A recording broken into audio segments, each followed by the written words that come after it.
Professor Nathan Phillips, folks, if you are not familiar with Nathan, a little round of applause for President.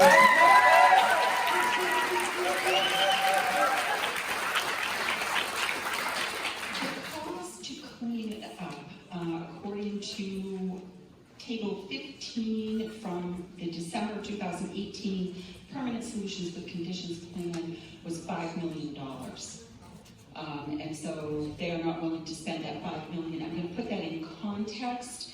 The new casino over in Everett, they were forced to clean up the toxic waste. It cost them $68 million.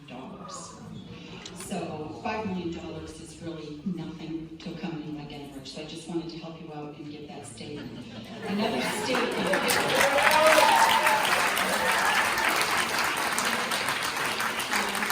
Another statement that I'd like to make in terms of the historic bill, non-historic bill kind of thing, because this gets to be a point of confusion. Historic bill is, dirt from my yard going into your yard kind of thing. It's really not. It may have some contamination, but it's not that much, and it is not industrial waste. This entire peninsula was created from industrial waste.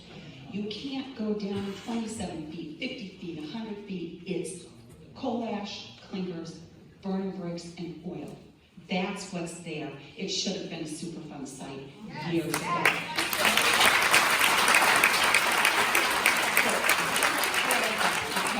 Because, we keep going back and forth, and it's semantics about what it is and what it is not. Please don't dig. Stay on that 5 inches of topsoil, because underneath is completely toxic.